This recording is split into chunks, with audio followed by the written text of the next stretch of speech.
Ողջույն, նորից Բարեցես։ ձեզ հետ են Վահե Սալահյան միջազգայնագետ եւ ես Արթուր Գրիգորյան Արաբագետ։ Այսօր խոսելու ենք հայոց պատմության ցավալի էջերից մեկի մասին, սակայն շեշտադրումը դնելու ենք դրա նախորդող իրադարձությունների վրա։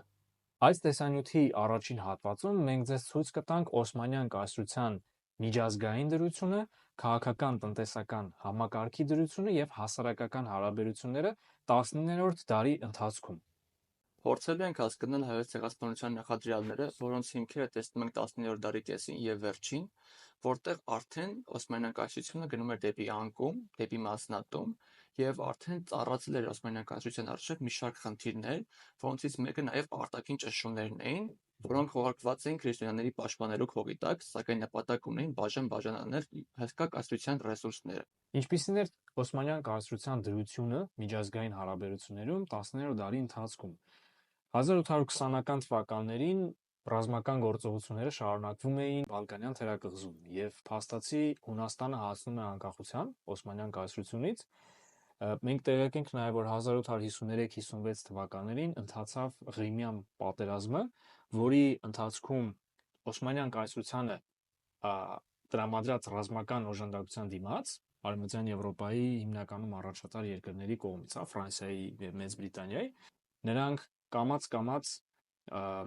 մեծացնում էին Թուրքիայի կախվածությունը, տնտեսության կախվածությունը նրանց հանդեպ եւ օրըստօրե մեծացնում էին վարկերի, հարկային միջոցների պահանջները, պահանջելով շուտապույտ մարում եւ ընթացքում նույնիսկ միջերկրածովյան տարածքները, որ դեռ մտնում էին Օսմանյան կայսրության մեջ, ձեռք են բերում, ինչպես նաեւ արաբական շեյխերը արաբական ծոցում, ձեռք էին բերում ավելի ու ավելի ինքնուրույնություն եւ փաստացի վերահսկողությունը թուլանում էր այս ամբողջ տարածաշրջանի նկատմամբ։ Պետական կառավարման համակարգը նույնպես ապրում էր մեծ ճգնաժամ, քանի որ հին համակարգը արդեն կորցրել էր իր արդիականությունը եւ կար մեծագույն խնդիր կապված փաշաների հետ, ովքեր իրականացնում էին տեղական կառավարումը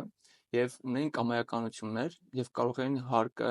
որը նախանշված էր արդեն պետության կողմից, մի քանի անգամ գանձել իրենց սեփական շահը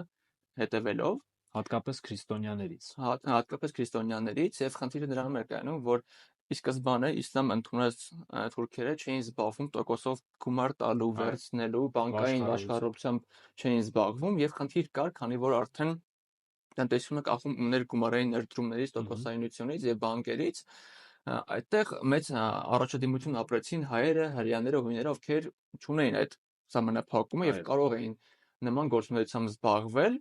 եւ հայերը շատ մեծ դեր ունեին Օսմանյան կայսրությունում եւ նրանց նաեւ անվանում են միլեթի սադր, այսինքն հավատարիմ ազգ, քանի որ հայերը համարվում էին շատ լավ մասնագետներ եւ շատ համատարիմ էին Օսմանյան կայսրությանը եւ ղեկավարությանը։ Մենք ցանկանում ենք ցույց տալ, թե ոնց հայերը այդ հավատարիմ ազգից վերածվեցին գլխավոր թշնամիների, որոնց պետք է ոչնչացնել։ Եվ շատ կարևոր է այդ կապը տեսնել, որպեսզի հետևողական լինենք եւ հասկանանք խնդրի առաջացման պատճառները եւ թե ինչ լուծում տվեցին արդեն Օսմանյան ղեկավարները։ Տնտեսական համակարգից եթե խոսենք, շարքային գյուղացու, շարքային քաղաքացու, օսմանցու մակարդակով, ինչպես են նրանք գումար վաստակում, հիմնականում գյուղատնտեսությամբ, հողագործությամբ, որովհետև արդյունաբերական համակարգը չէր գտնում այն մակարդակի վրա, որ լայն տարածում ունենար ու լայն աշխատուժի աշխատանքով ապահովեր,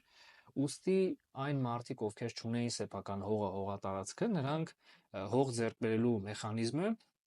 հետևյալն էր, վերցնում էին արքունական, այսինքն համայնքապատկան հողատարածքներ էին վերցնում եւ դրանք մշակում էին։ Մշակման արդյունքում, երբ որ բերք էր հավաքվում, նրանք բերքից շատ տարբեր հարկեր էին վճարում պետական գանձարան, պետական գանձապետարան, որոնցից մեկը կոչվում էր աշար, այսինքն բերքի 1/10 եւ մի շարք այլ հարկեր։ Սակայն այստեղ շատ կարեւոր է, որ այն գումար ունեցող խոշոր հարուստները, խոշոր գումար ունեցողները, կապալառուները, այսպես ասած, պետությունը հարկեր հավաքելու մեխանիզմը վստահում էր նրանց թուրք կալվածատերերին եւ արդյունքում նրանք որոշակի գումարի դիմաց իրավունք էին ստանում սեփական ուժերով հավաքագրել մնացած գյուղացիներից ստացվող հարկերը եւ արդյունքում նրանք հեշտությամբ կարողանում էին թուրքական ոստիկաններին, ժանդարմներին կաշառել, բնականաբար շատ ավելի քիչ գումարով եւ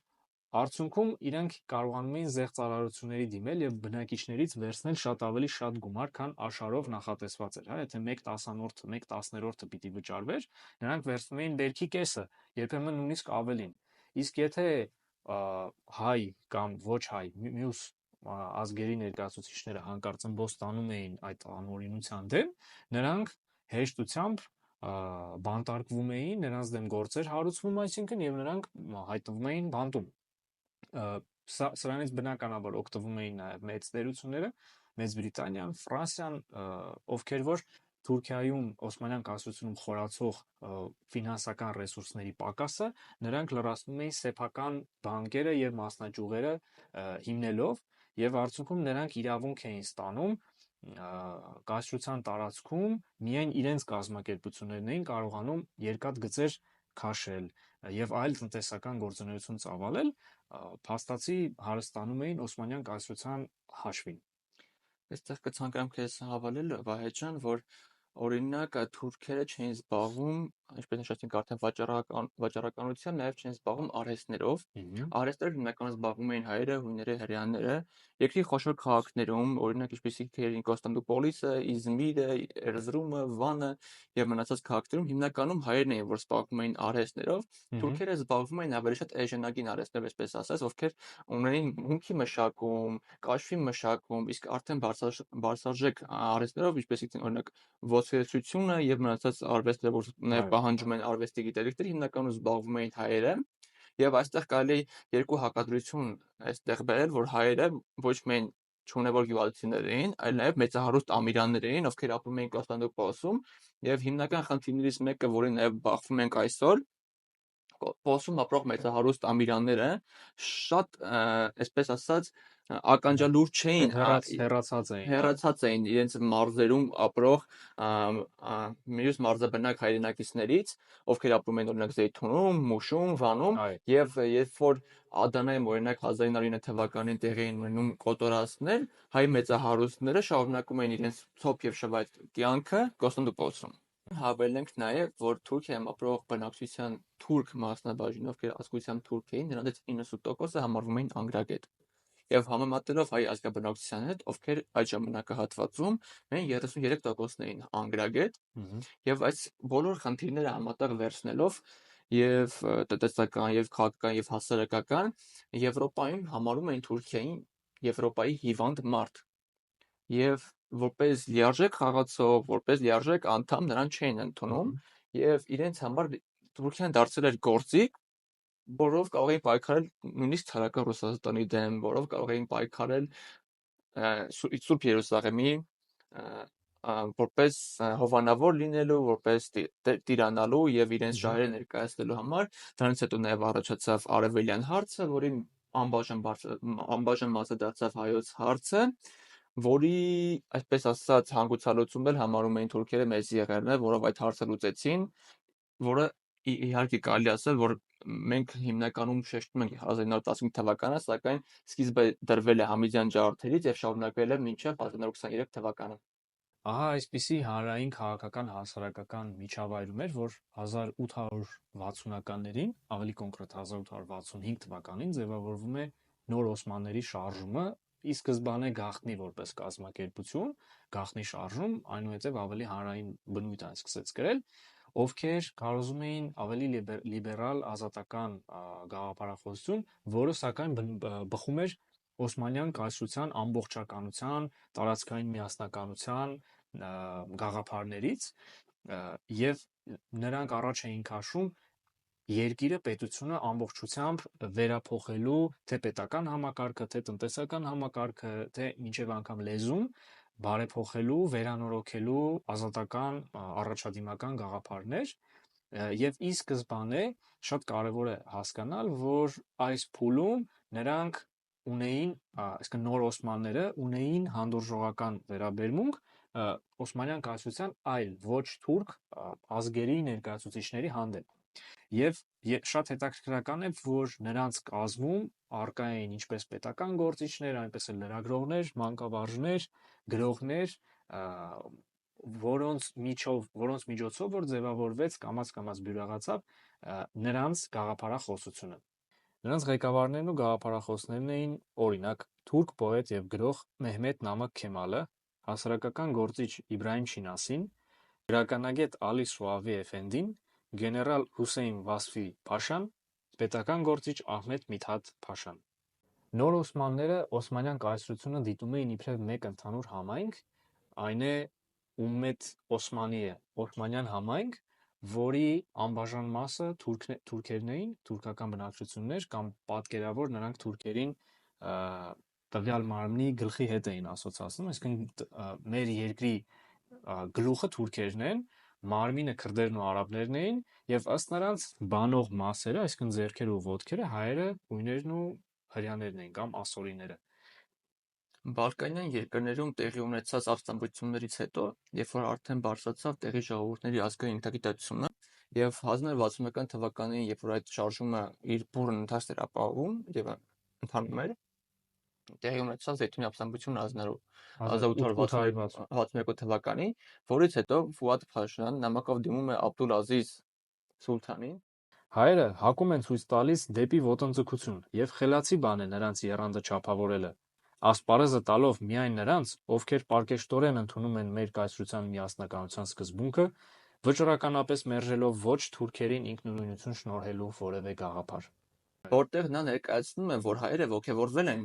հույների ազատագրական պայքարից եւ Հունաստանի անկախություն շնորհելը դա մեծագույն սխալ էր, որ իրականացրեց Փաշան, դրանից հետո դա կունենա շղթայական հետևանք եւ բոլոր ազգերը կցանկանան անկախություն ձեռք բերել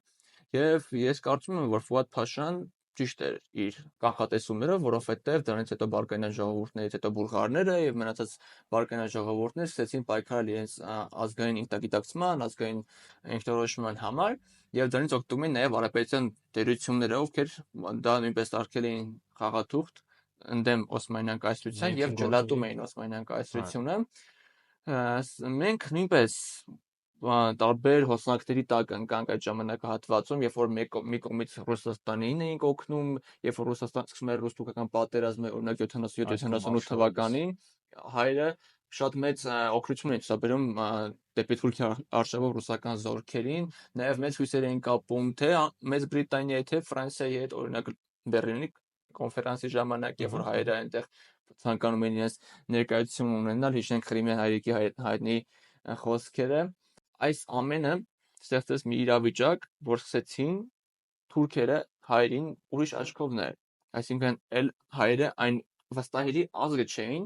ում հետ կարելի էր համագործակցել, ում հետ կարելի էր տնտեսության որոշակի ճյուղեր նրանց վստահել, քանի որ յուրաքանչյուր պահի մտածում էին, որ հայերը կարող են նոր շարժում սկսել եւ արդեն սկսեց դա նրանց համար վտանգավոր երևույթ հանդիսանել։ Այսպիսով, թողարկման այս հատվածում մենք ձեզ հետ փորձեցինք բացել անատոմիան հայոց ցեղասպանության նախնական ձևավորման պատմական փուլի եւ փաստորեն մենք այս շրջանը կարող ենք համարել 1860-ականներից 1870-ականների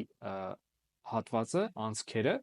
մինչև այսինքն Աբդուլ Համիդ II-ի գալուստը իշխանության։ Մեր երկրորդ թողարկման ընթացքում դուք կդիտեք եւ կիմանանք, միասին կքննարկենք, թե ինչպես շարունակեց ձևավորվել հայոց ցեղասպանության էվոլյուցիան արդեն Աբդուլ Համիդ II-ի կառավարման տարիներին եւ ինչպես սրացան այդ վայրագությունները ոչ միայն հայերիս, այլ նաև հույների, ասորիների, արաբների եւ մյուս փոքրամասնությունների նկատմամբ եւ ինչպես այս առաջադիմական առաջին հայացքից գաղափարախոսությունը, որ ձևավորել էին նոր օսմանները, ինչպես նա պարզապես ջախջախվեց եւ խեղդվեց հենց Օսմանյան կայսրությունում։ Շնորհակալ ենք, որ մեզ հետ էիք, հետևեք մեր էջերին, շարունակությունը անպայման լինելու է։ Եվ կսպասենք իհարկե ձեր հարցերին ու առաջարկներին։